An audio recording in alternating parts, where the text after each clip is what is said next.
The rain came down in sheets that turned the winding coastal road into a slick, black mirror. Elara Vance gripped the steering wheel of her battered van, her knuckles pale against the worn leather.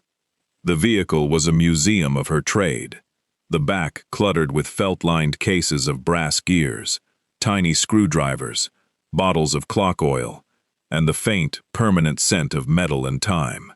She was a large woman, her body soft and solid, filling the driver's seat in a way that had always made strangers underestimate her. They saw the curve of her belly, the breadth of her hips, the roundness of her cheeks, and they assumed a life of slowness, of ease. They never saw the precision in her thick fingers, the patience coiled in her stillness, or the way her mind could dissect a 300-year-old mechanism down to its soul. The GPS instructed her to turn onto a private drive, guarded by a wrought iron gate that looked like a row of black spears. A man in a dark suit, his face a mask of professional indifference, stepped out of a stone guardhouse. Rain beaded on his shoulders. Elara rolled down her window, the damp air rushing in. "Elara Vance," she said, her voice calm and low. "I'm here for the clock. The Valente family called." The guard checked a tablet, his eyes flicking from the screen to her face, then to the van's interior. A flicker of something, surprise perhaps, or disdain, crossed his features as he took in her size, her simple, functional clothing. He nodded curtly.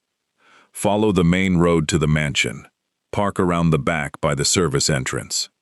Someone will meet you." The gates swung open with a silent, hydraulic hum. Elara drove through, and the world changed. The drive was lined with ancient cypress trees, their shapes twisted by decades of sea wind. Beyond them, manicured lawns swept down to a cliff's edge, where the gray, churning ocean met the sky. And then the mansion itself rose up, a sprawling edifice of dark stone and tall, narrow windows, a place that had grown organically over centuries, absorbing secrets into its walls. It was the Valente estate, a name whispered with a mixture of fear and respect along the entire coast.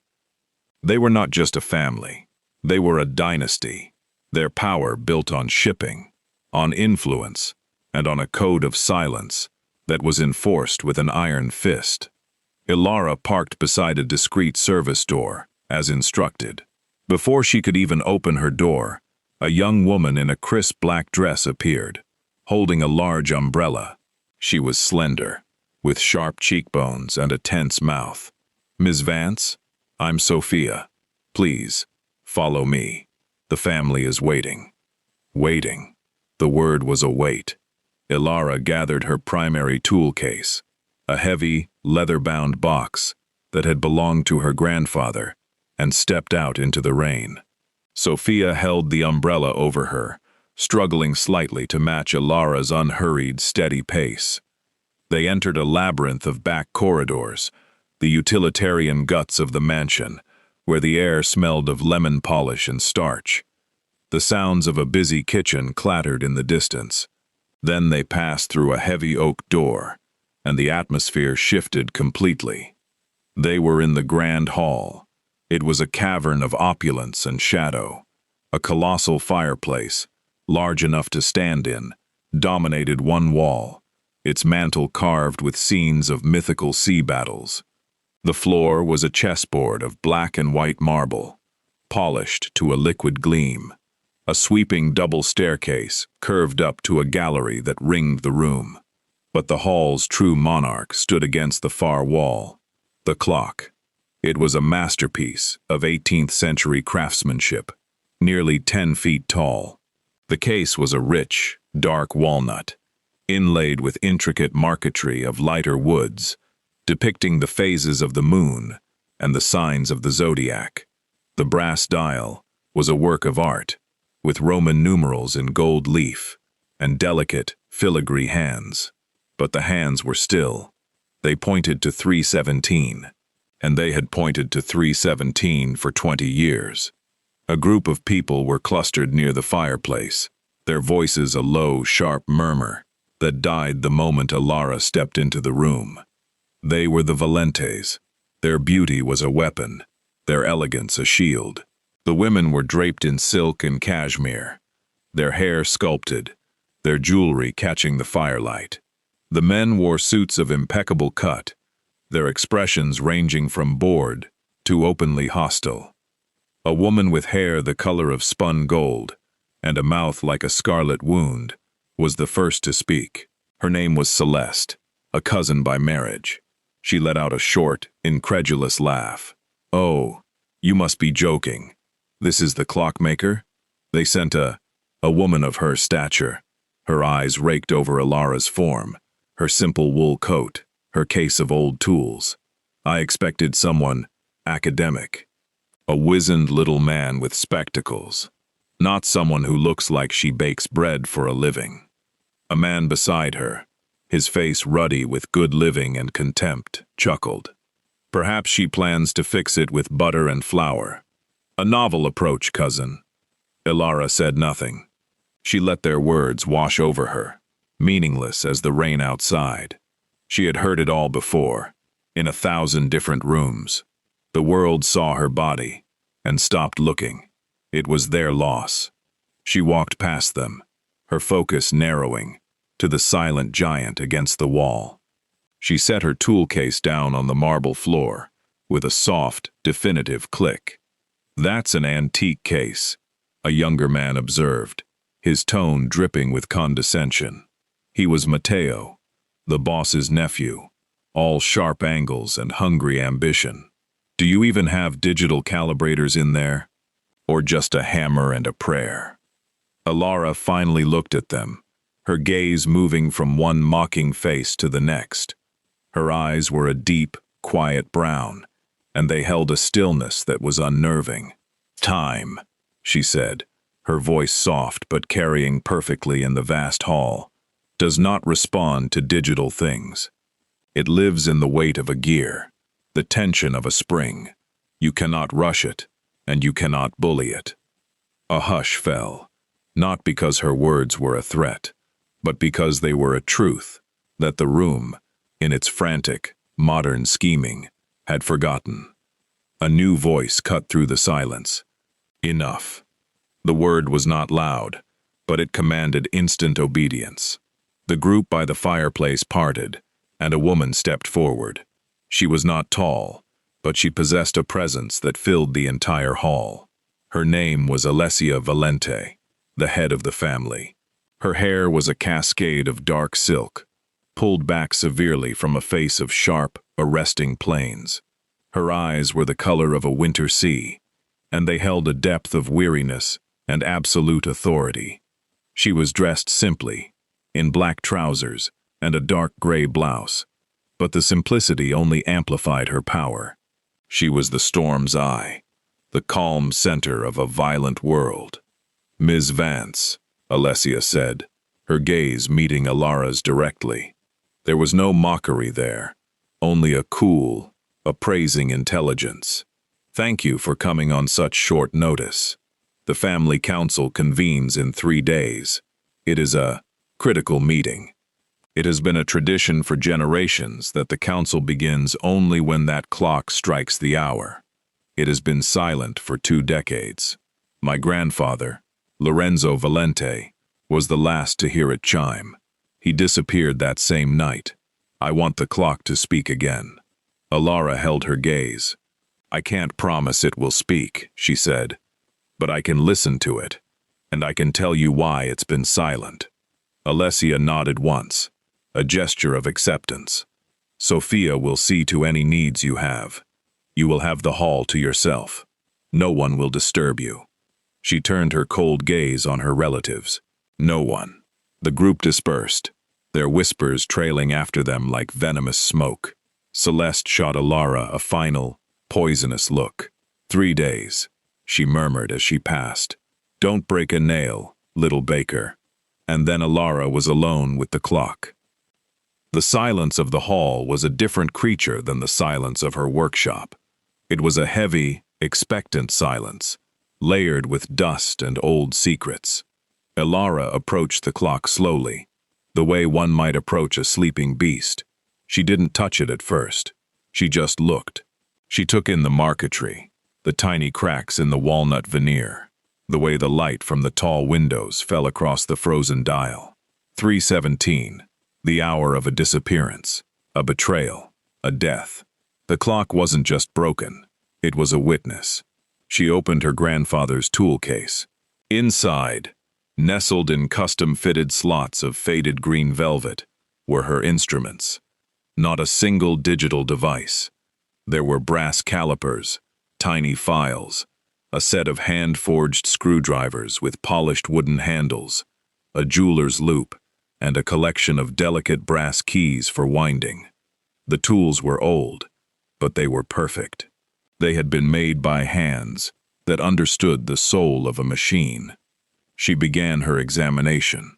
First, the exterior. She ran her fingers over the wood, feeling for loose panels, for seams that shouldn't be there. Her touch was light, but her mind was cataloging everything. The clock's lower section, the base, was solid. The middle section, where the pendulum hung, was accessible through a locked door. The key was missing, of course. A simple matter. From her case, she selected a slim, L-shaped tool and, with a few deft movements, had the lock open in seconds. The door swung wide, revealing the pendulum, a heavy brass disc, motionless, and the two massive iron weights that powered the clock's strike and timekeeping. The cables that held them were slack. She spent the next hour on her hands and knees, her body moving with a surprising, fluid grace for a woman of her size. She inspected the cables, the pulleys, the escapement mechanism. The clock hadn't been wound in 2 decades. That was obvious. But that wouldn't have stopped it. A clock of this caliber, if in good repair, would simply run down and stop. It wouldn't be frozen in a catastrophic failure. Something had actively stopped it. She needed to get to the movement, the clock's brain, housed behind the dial. This required a more delicate approach. She found the hidden latches that released the side panels of the upper hood. As she worked, she became aware of a presence, a soft, shuffling sound. She turned. An old woman stood in the doorway of a side corridor, half hidden in shadow. She was small and frail, her back bent with age, her face a map of deep wrinkles. She wore a simple black dress and a white apron, the uniform of a house servant from a bygone era. Her eyes, however, were bright and sharp, fixed on Elara with an unnerving intensity. "You're the clock woman," the old woman said. Her voice was a dry rustle, like leaves skittering across stone. "I am," Elara said, getting to her feet. "I'm Elara Vance." "I am Rosa," the old woman said. "I was Signora Valente's maid, Lorenzo's wife. She died of a broken heart, a year after he vanished. I've been here ever since. They keep me on out of superstition, I think. A relic, like that clock." Elara felt a prickle of intuition. You knew the clock when it worked. Rosa took a shuffling step closer. "I knew its voice. It was the heartbeat of this house. Every hour, it would sing. The night Signor Lorenzo disappeared, it stopped singing. Right at 3:17 in the morning. I know, because I was awake. I heard it. The chime started. A single, beautiful note, and then nothing.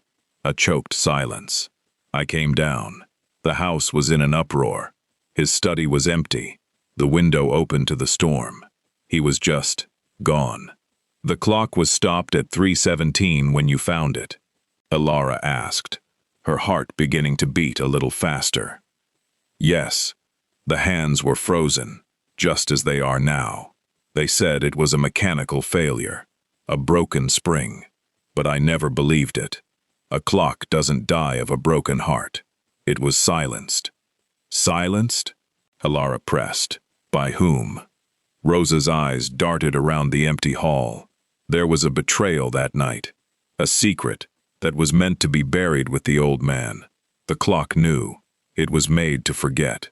She leaned in, her voice dropping to a whisper. Look in the places where time is kept. Not just the gears, the secret places. The old master. He loved hidden things. He said a man's true legacy is never on the surface. Before Elara could ask another question, Rosa turned and shuffled back into the shadows of the corridor, leaving only the faint scent of lavender and dust. A secret place. Elara turned back to the clock, her mind racing. She wasn't just a repairer of clocks. She was an archaeologist of time. Every antique mechanism she had ever touched carried the fingerprints of its makers and its owners. Repairs, modifications, tiny, deliberate marks. They were all a language.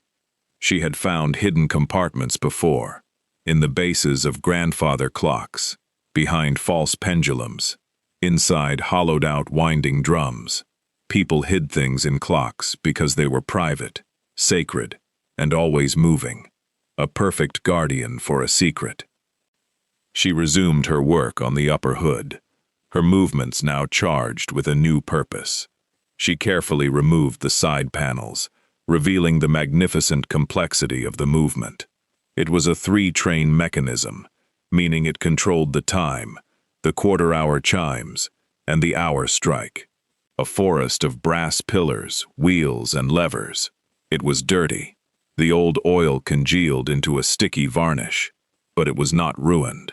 She could see no catastrophic damage, no broken teeth on the gears, no snapped pinions. The problem was more subtle.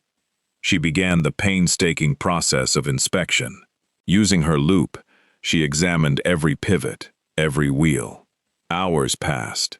The light outside the tall windows shifted from gray to a deep, bruised purple as evening fell. Sophia appeared silently, placing a tray of food and a pot of strong coffee on a side table. Elara barely acknowledged her. She was lost in the brass labyrinth. It was in the strike train that she found the first anomaly. The train is a sequence of gears that controls the hammer that hits the gong. One of the levers, a delicate L-shaped piece that should have been free, was jammed. It was a tiny thing, but it was enough to stop the entire strike sequence. But it wasn't a natural jam. As Elara peered closer, she saw it. A sliver of metal, deliberately wedged into the pivot hole. It was a crude, vicious act of sabotage. Someone had wanted to silence the chime, but they hadn't wanted to destroy the clock. They had just wanted to stop it at that precise moment. Her heart thudded. 3:17. The chime had started, and then it was choked. Rosa was right.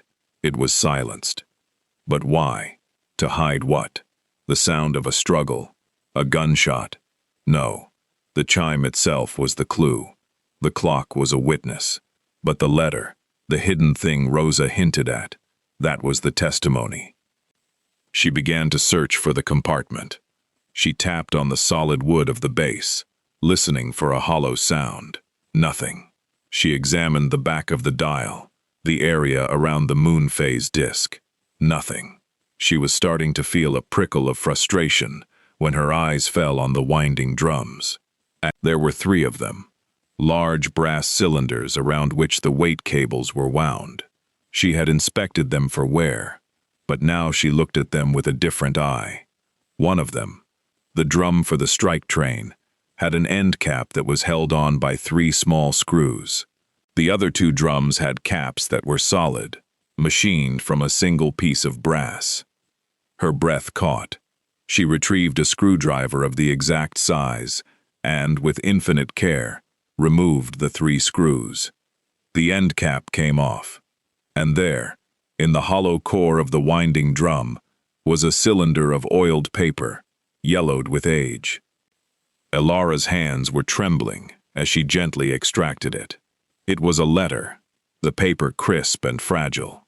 She unrolled it, her eyes scanning the faded, elegant script. It was written in Italian, but she knew enough of the language to understand.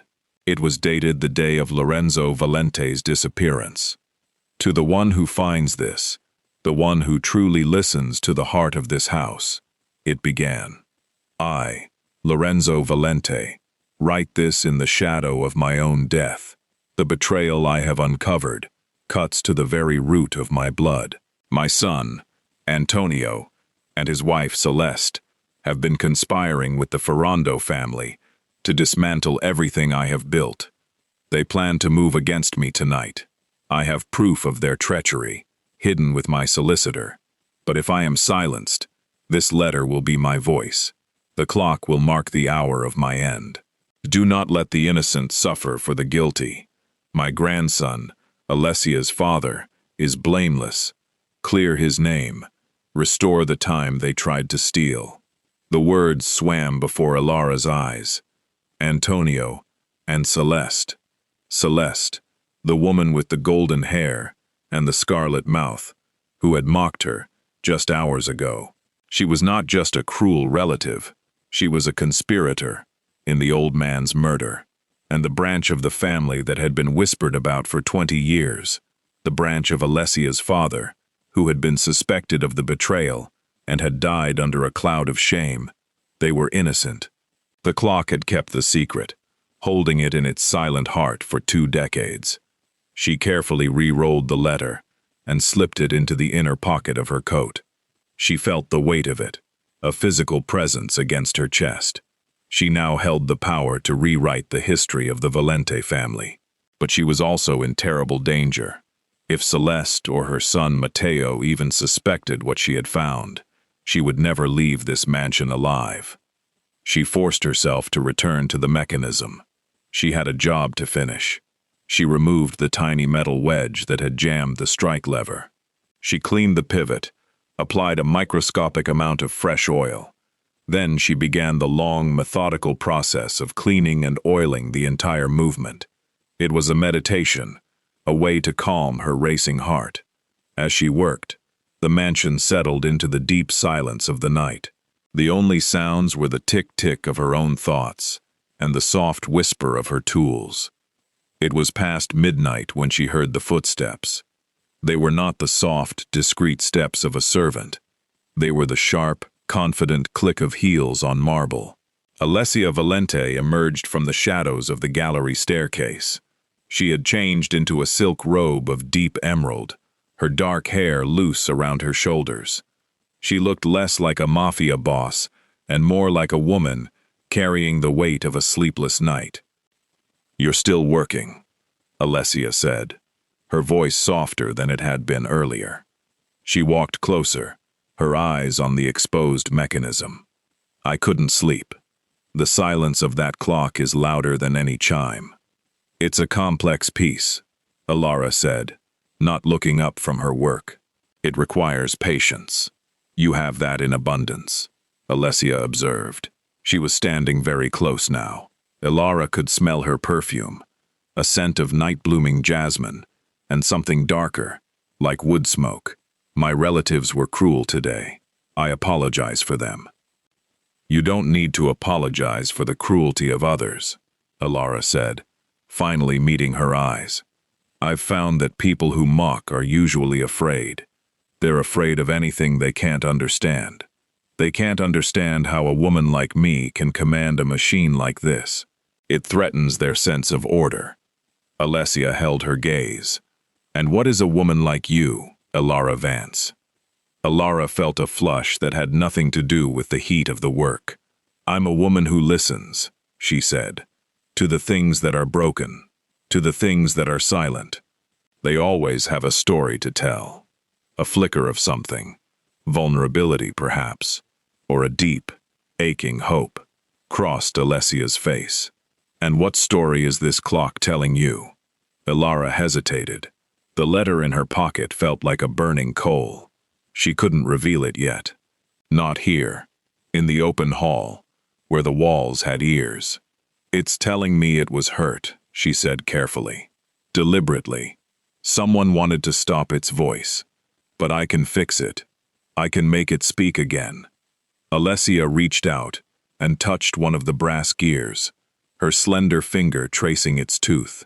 "My grandfather used to let me watch him wind it," she said, her voice barely a whisper. "He said the clock was the soul of the family. As long as it beat, we would endure. When it stopped, it felt like our soul died with him. My father was blamed, for his disappearance. They said he was the traitor. He died 5 years later, a broken man, his name stained. I've carried that stain my whole life. It's why I'm hard. It's why I have to be." Elara's heart ached for her. She wanted to tell her the truth, to show her the letter, and wipe that stain away in an instant. But she knew the danger. A public reveal was the only way. A private one would be buried, and she would be buried with it. "Sometimes," Elara said, choosing her words with the precision of her tools, "a stopped clock isn't a sign of an ending. It's a sign that a truth is waiting for the right moment to be heard." Alessia looked at her, a long, searching look. In the dim light, the hard lines of her face seemed to soften. "You are a very unusual woman," she murmured. "So I've been told," Elara said, a small smile touching her lips. Alessia didn't move away. The air between them was charged, a delicate tension that was both terrifying and exhilarating. "I'll leave you to your work," Alessia finally said, but her voice was reluctant. "But I find I don't want to be alone with the silence anymore. May I stay? I'll be quiet. I just want to watch the heart being put back." "You can stay," Elara said, her voice steadier than she felt. "But you have to promise not to distract me." Alessia's lips curved into the ghost of a smile. "I make no such promise." She settled into a high-backed chair a few feet away, her silk robe pooling around her like water. Elara returned her focus to the clock, but she was acutely aware of Alessia's gaze on her hands, on the curve of her neck as she bent over her work. It was a different kind of scrutiny than the mocking stares of the afternoon. This was an observation born of fascination, of a quiet, growing respect. The hours of the night dissolved. Elara worked with a steady, hypnotic rhythm. She cleaned decades of grime from the pivots. She burnished the contact surfaces of the escapement. She adjusted the depth of the pallets. Alessia watched, silent and still, her presence a warm, steady anchor in the vast, cold hall. Occasionally, Elara would explain a procedure in a low murmur, and Alessia would lean forward, her questions intelligent, and her attention absolute. It was an intimacy unlike any Elara had ever known. As the first gray light of dawn began to seep through the tall windows, Elara straightened up, her back aching. The movement was clean, oiled and reassembled. The sabotage was undone. The clock was mechanically ready, but she hadn't yet reattached the hands or set the pendulum in motion. She was waiting.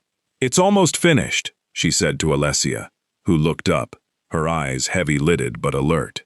"There's one more thing I need to do before it can run. A final adjustment. But it must be done just before the council meeting. The clock's time must be perfectly synchronized with the moment of its rebirth."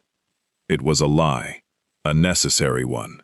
She needed the public moment. She needed all the players in the room. Alessia nodded, accepting the explanation without question. "The council is at noon tomorrow. Will you be ready?" "I will be ready," Elara promised.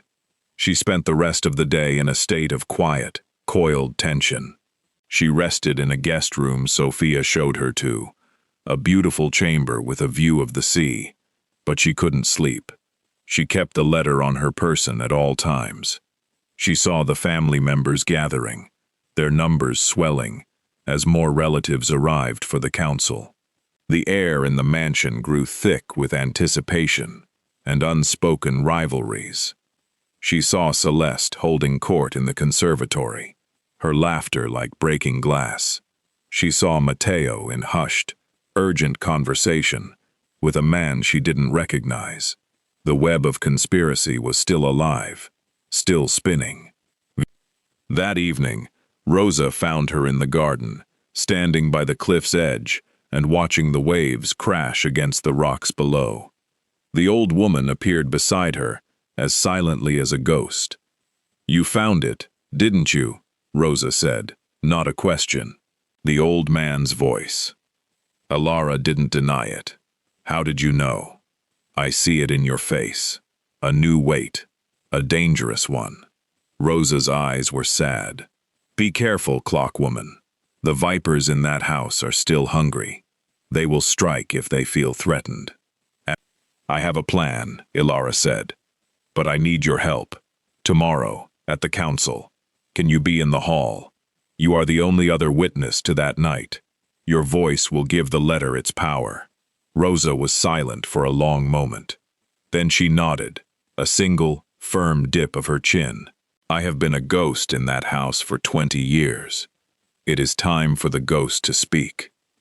The day of the council dawned crisp and clear, the storm having finally blown itself out. Sunlight streamed through the hall's tall windows, setting the marble floor ablaze with light. A long, polished table had been set up in the center of the room, surrounded by high-backed chairs. The Valentes filed in, a parade of cold beauty and barely concealed animosity. Alessia sat at the head of the table, her face an unreadable mask of authority. Celeste and Matteo sat to her right, their body language radiating a smug confidence. Other relatives, uncles, aunts, cousins, filled the remaining seats. Lawyers in dark suits stood by the wall, holding leather-bound folders. Elara stood by the clock, her tool case open at her feet. She had dressed with more care today, in a simple but elegant black tunic and trousers. Her hair was pinned up, and her face was calm. The letter was a secret, steady weight in her pocket. She caught Alessia's eye from across the room and gave a small, almost imperceptible nod. Alessia raised a hand, and the low murmur of conversation ceased. "Before we begin the business of this council," she announced, her voice ringing with command, "a tradition will be restored. For the first time in 20 years, the Valente clock will strike the hour. Ms. Vance, if you please." All eyes turned to Elara. The mocking expressions from 2 days ago were still there on some faces, but they were now tinged with curiosity. Elara ignored them. She turned her back on the room and faced the clock. This was her sacred space. She opened the glass door that protected the dial. With a reverence that silenced even the most cynical observer, she reached inside. First, she gently pushed the minute hand, moving it forward from 317. She advanced it slowly, letting the mechanism click through its phases. She moved it past the quarter hour, the half hour, until it approached the hour of 12. She stopped it, just before the point where the strike would be triggered. Then, she took the winding key from her case. She inserted it into the winding arbor for the strike train and began to turn. The ratchet clicked with a sound like a steady heartbeat. She wound the heavy weight up, storing potential energy. She did the same for the time train. Finally, she reached inside the lower case and gave the heavy brass pendulum a gentle, precise push, and the clock began to tick. The sound was a miracle, a deep, resonant, living sound that filled the entire hall. Tick, tock, tick, tock. It was the sound of a heart starting again after a long, silent death. A collective gasp went through the room. Alessia's hand, resting on the table, clenched into a fist.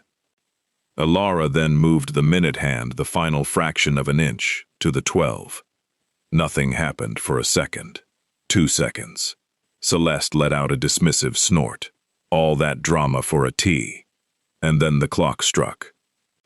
The first chime was a single, profound note of such purity and power that it seemed to make the air itself vibrate.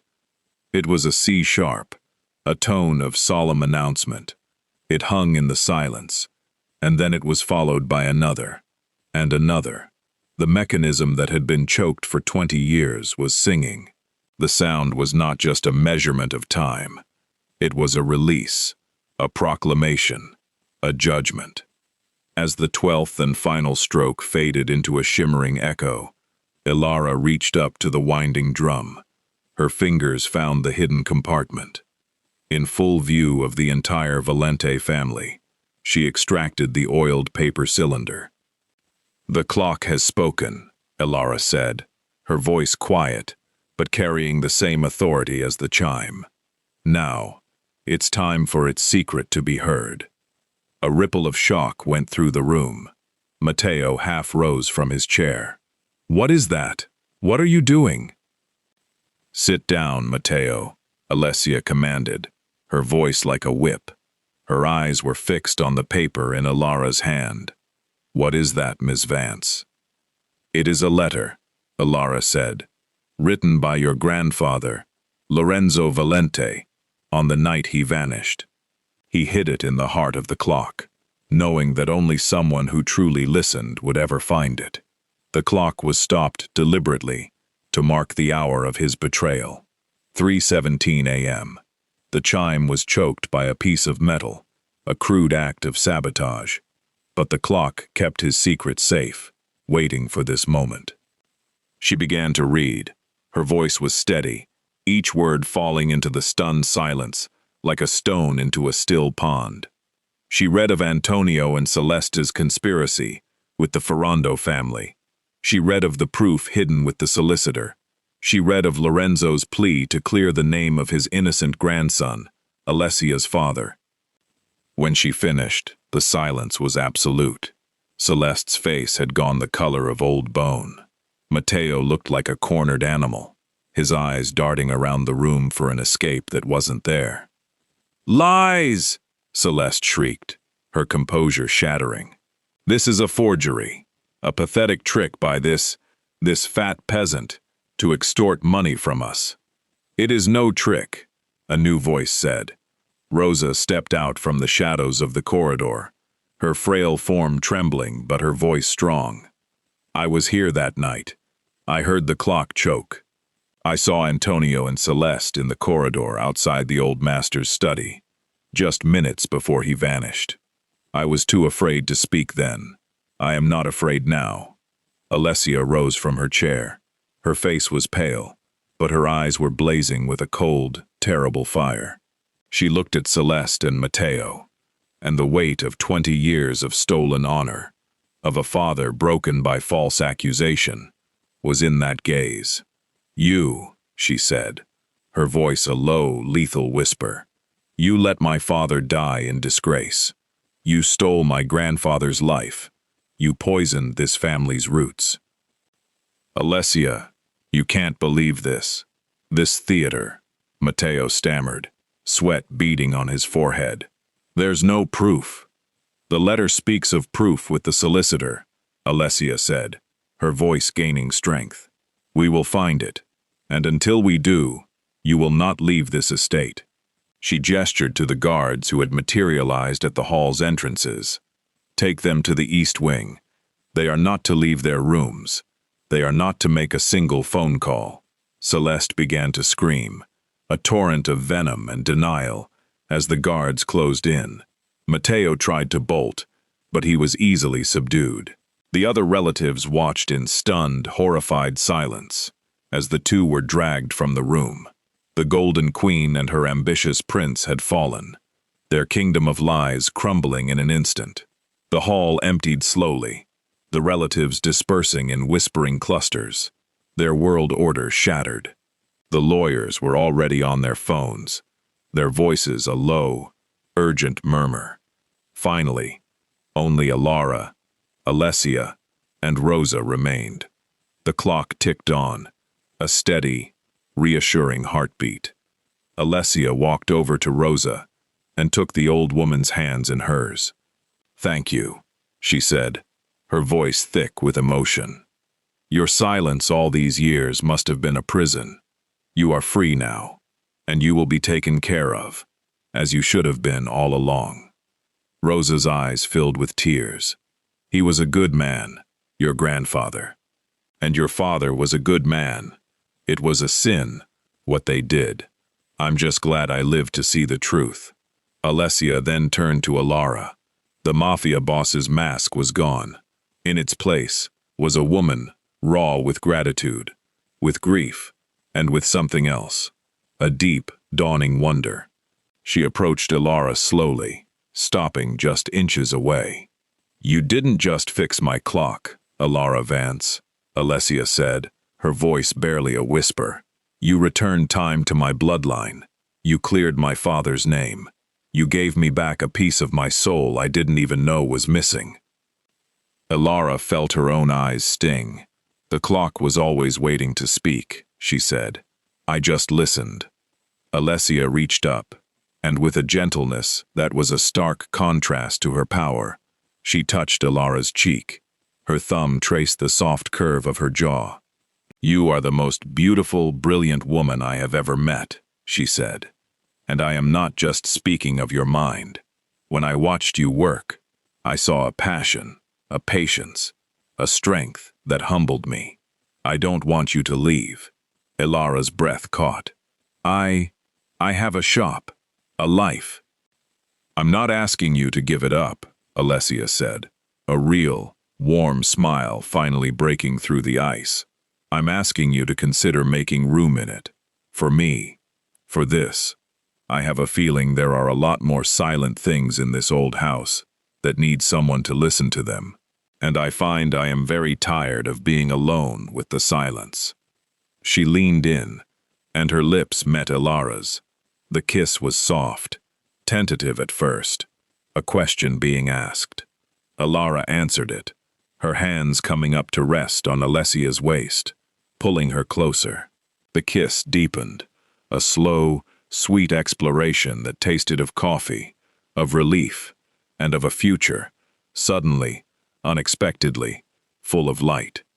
It was a kiss that felt like a clock starting, a mechanism of the heart that had been waiting for its own missing hour to be found. When they finally broke apart, their foreheads rested together. The grand clock behind them chimed the half-hour, a delicate, melodic cascade of notes that sounded like laughter. "It seems the house approves," Elara murmured. "The house," Alessia said, her arms wrapped tightly around Elara's soft, strong body, "has finally found its new heartbeat." And in the grand hall of the Valente mansion, surrounded by the ghosts of a healed past and the quiet ticking of a restored future, the clockmaker and the Mafia boss held each other, their two different kinds of strength finally, perfectly, balanced.